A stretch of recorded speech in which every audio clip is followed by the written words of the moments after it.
The next section of this video is about common driving problems in Western Australia.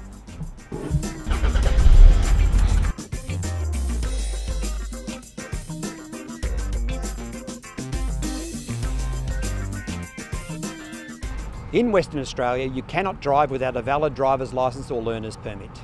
Vehicle and licence check. Do you have your driver's licence with you at the moment? I don't have one.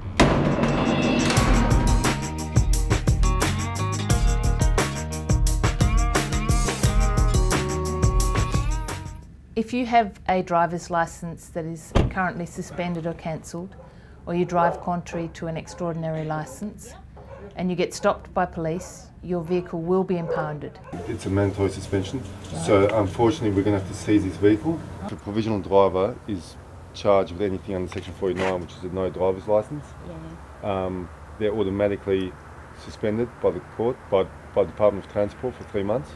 It will be towed away and you will not get it back until after 28 days. That will happen even if it is not your vehicle. In Western Australia, if you drive without a West Australian driver's licence, your vehicle can be impounded for 28 days. Like this vehicle here tonight, if your vehicle is impounded, it will cost you around $900 to get the vehicle out of the impound. When they first started collecting unlicensed drivers, we were getting 50 a month in the Joondalup district alone. For the whole metro area a night, probably about 120 a night.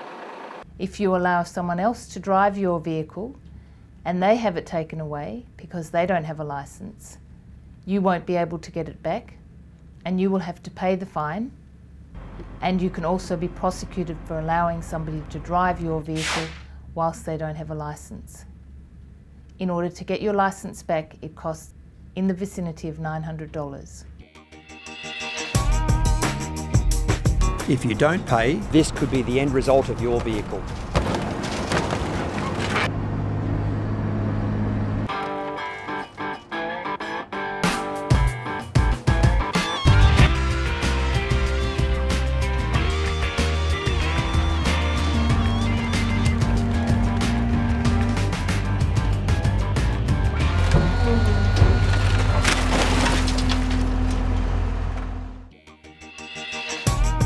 Existing penalties also apply. This is what happens if you drive without a licence. In addition to having your vehicle impounded at the roadside by police, when you go to court for the offence that you're charged with, you may also receive an additional fine as well as further disqualification by the court. Those penalties will be greater if you have committed those offences before. Speeding is illegal.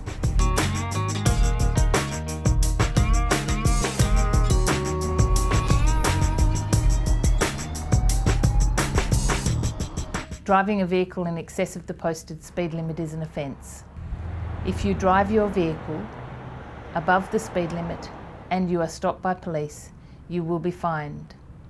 The posted speed limits vary depending on the roads. Afternoon, sir. Grant Keenan, West Metro Traffic. Just detected you in excess of the speed limit. Any reason for that? I didn't know that I was speeding much. Okay. Do you know what the speed limit is? I don't know.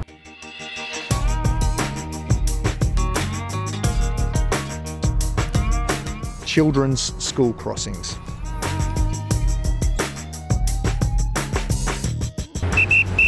Speed limit at children's school crossings is 40 kilometres per hour during school hours.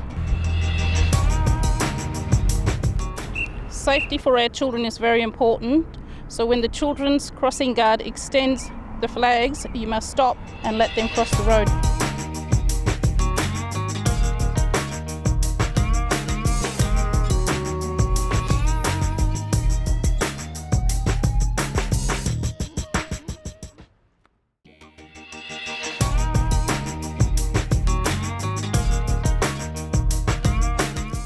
L plate does not mean you have a licence to drive. L stands for learner's permit. An L on your vehicle means that you are only authorised to drive that vehicle with an approved supervisor on board. Whilst on your learner's permit, you can never legally drive on your own. L and P plates must be displayed when driving.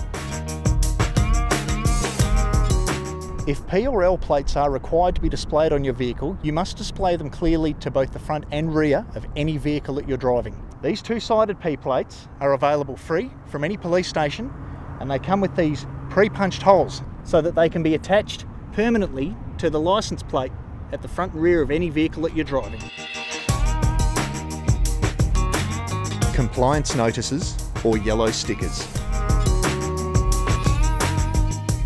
A compliance notice, commonly known as a yellow sticker, can be issued by police to any motor vehicle that has any defect that results in that vehicle being unroadworthy. For example, every tyre on a motor vehicle must have a minimum of 1.5 millimetres of tread for any part of that tyre that comes in contact with the road surface.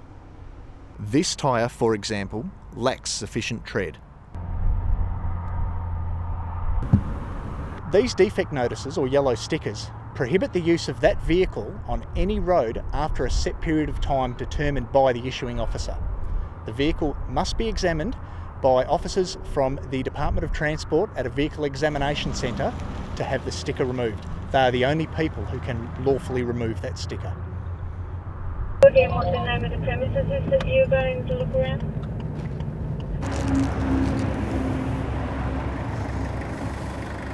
Tail lights on the back, the lenses are faded, so they need to be replaced, okay?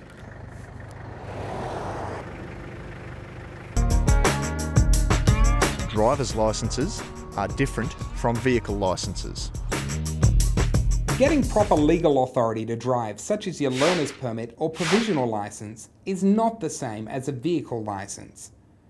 Licensing or registering your vehicle and ensuring it is roadworthy are completely separate issues from getting the legal authority to drive. You must license or register your vehicle before it is legally permitted to be driven on the road, and this involves paying fees that include compulsory third-party insurance. Compulsory third-party insurance only covers personal injury.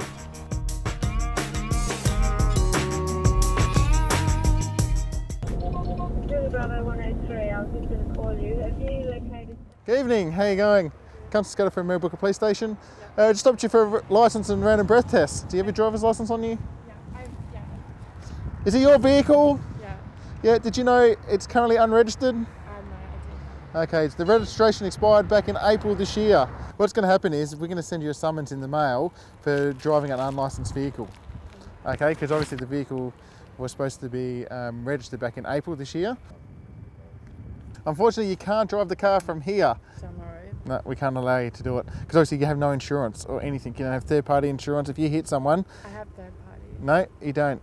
You don't have any. Your insurance. If you're driving an unlicensed vehicle, it voids all your insurance. Okay. So there's your driver's license back. As my partner said, we'll send something to you in the mail, and then you have to deal with it from there. Okay. If you want to park it around the corner, so it's safe in the houses there, we'll allow you just to go straight around here, so it's off the main road. Okay. But then you have to organise some way of getting it home. The lady that we just pulled over before, her vehicle registration was expired. So what's going to happen to her, she'll receive a summons to attend court and she'll receive a traffic court conviction against her name for driving an unlicensed vehicle, and the fine is around $200 depending on if she's been charged before.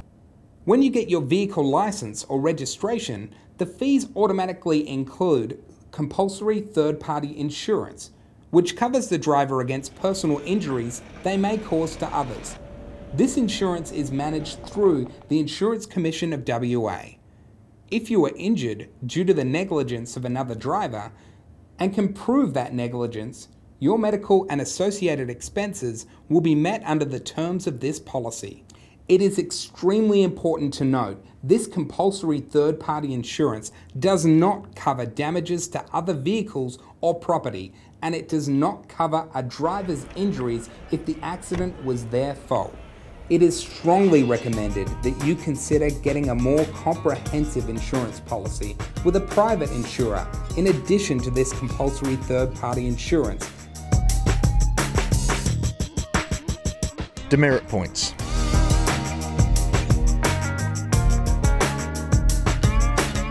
Demerit points are issued to drivers who commit certain driving offences. Any driver who accumulates 12 or more demerit points in any 3-year period may have their driver's licence suspended. There are, however, exceptions to this. A driver in their first year of driving cannot accumulate 4 or more demerit points. A driver in their second year of driving cannot accumulate 8 or more demerit points. Any driver who does so may have their driver's licence suspended. The number of demerit points allocated for certain driving offences will double over certain long weekends and holiday periods. For more information on the demerit point system, contact the Department of Transport. Seat belts and child restraints are required when driving.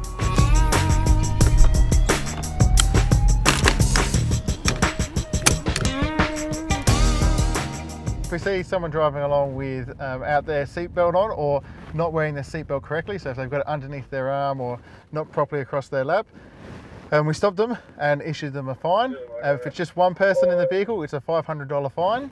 If the person is over the age of 16, they can be issued an infringement notice. Not only does the passenger get an infringement, but also the driver gets an infringement. It's important that we consider child safety when travelling in a vehicle. Child car restraints actually protect a child and reduce the risk of serious injury and possibly death in an accident. And therefore, it's important to make sure that you not only use child car restraints, but they're adjusted correctly according to the child's size, weight and age. There are 3 stages of child car restraints for use in Australia. Restraining a child in a car, stage 1. Generally the centre is the safest place in the car. A stage 1 restraint or rearward facing restraint is suitable for a child till a minimum of 6 months. The base is secured in through a seat belt, and the child, which is restrained in the carrier then slots into the base. The whole combination being restrained by a secondary point called a tether strap.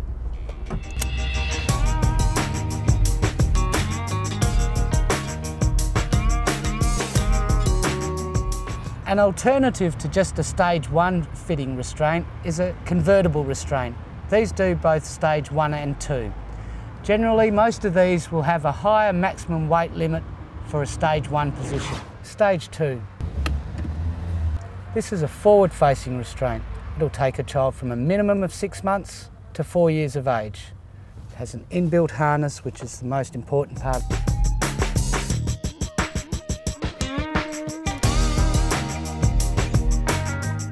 Stage 3. This is for a child between the ages of 4 and 7. Some of the seats combine an upper tether strap, but they all will use a seat belt wrapped around both the restraint and the child. You should always ensure that the sash guide is at the correct level for the child's shoulder, and some even have an anti-slide guard to prevent them from slipping out underneath the lap part of the seat belt.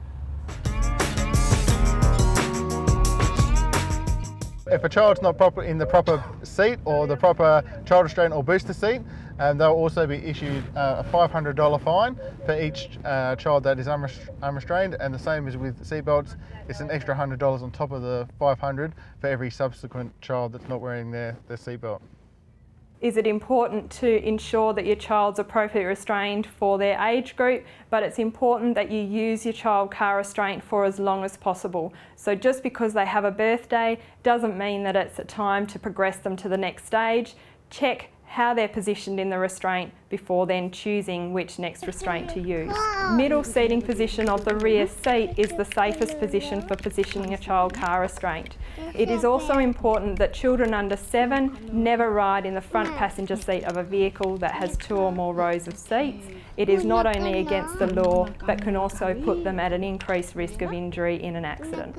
It's important to know the history of the restraint that you're using. So if you are choosing second-hand restraints or you're getting a restraint from a friend, make sure that you know the history of it. It's important that all child car restraints are under 10 years of age, that they've never been involved in an accident, and then there's no obvious signs of wear and tear on the restraint that may show that it might not support a child in an accident. In particular, the restraint that I have my hand on here is well over 20 years old now and actually has an old securing system for holding the baby in place, and this type of restraint should never be used. All restraints sold and used in Australia must meet the Australian standard for child car restraints. If it doesn't have this sticker, or you cannot determine whether it meets the Australian standards or not, the seat should not be used. traffic crash and you're not properly restrained, then the child can be thrown through the window or hit the back of the headrest, and it can cause severe injuries.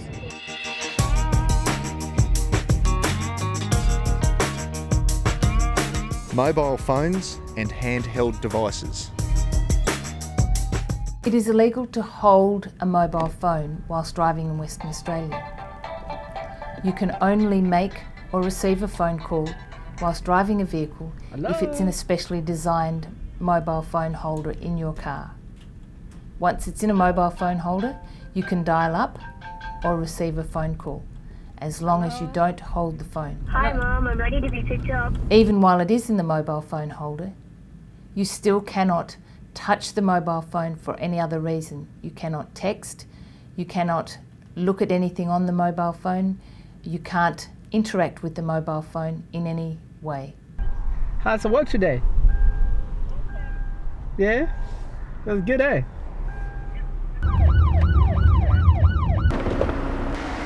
Afternoon, sir. Grant Keaton, West Metro Traffic. Talking on your mobile phone, what's going on with that? It was an important call, sir.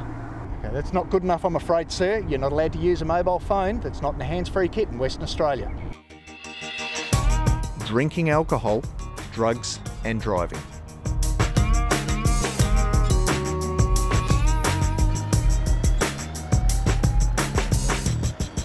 If you're caught by police with any alcohol or drugs in your blood at the time of driving, it's likely that you will lose your licence. It's an offence in Western Australia to drive with alcohol or drugs in your bloodstream, and the penalties vary depending on the level of drugs and the level of alcohol in your blood. Have you anything to drink tonight containing alcohol? Oh, you only just got it? Yeah. Okay. Licence holders are subject to different alcohol content. If you hold a learner's or a provisional licence, you cannot have any blood alcohol at all. Good afternoon, sir. I've pulled you over for a random breath test. I'm going to get you to take a big deep breath, seal your lips around the end of the tube and blow through it continuously until I say stop. Keep going and stop. Sir, as a result of what the machine is telling me, I require you to accompany me to a police station for the purpose of a breath test. Please come with me. The penalties can range from fines to licence disqualification to even imprisonment. And as well as the quantity of drugs or alcohol in your blood will depend on previous convictions and the seriousness of the offence you've committed.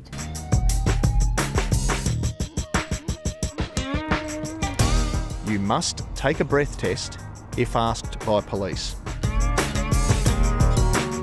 Here in Western Australia, it is a requirement to supply a sample of your blood or your breath or your saliva to a police officer on request for the purpose of that police officer identifying how much alcohol you've got in your blood or whether you have drugs in your bloodstream. It is an offence with serious penalties to refuse to comply with that request from a police officer. You must identify yourself to police and stop if requested to do so. Any person driving a motor vehicle in Western Australia is required to stop if requested to do so by police. Further, you are required to give your name and address if you are asked to do so. What is your name and address? What about if I refuse? Sir, if you refuse to give me that information, you may be charged with refusing to give that information, and further, I can arrest you and take you to a police station. You must stop if you are involved in a crash. If you are the driver of a vehicle involved in a crash where somebody is injured or property is damaged, you must stop immediately. Firstly, you must provide assistance to anybody who's injured as a result of that crash. That assistance may include providing direct medical assistance and first aid, to calling an ambulance or calling somebody else who can provide medical assistance. A failure to stop and a failure to provide details to anybody injured or whose property is damaged by leaving the scene of a crash is regarded as a very serious offence. reporting crashes to police and insurers. You don't need to report your crash to police if police attended the scene of the crash. You are required by law to exchange name and address with any other party involved. Further, if that crash has resulted in bodily injury to any person, or a total amount of damage in excess of $3,000, or damage done to any property where that property owner is not present, you must report the crash to police. This can be done one of two ways: by attending any police station and filling out a crash report, or logging on and reporting the matter online. The website for that is www.crashreport.com.au. That submits a report to police as well as the Insurance Commission. In addition to this, you need to notify your own personal insurance company. This concludes our video about driving in Western Australia. We hope it assisted you in understanding the laws in Western Australia and in becoming a safe and legal driver in our community. Thank you, and please drive safely.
Push on.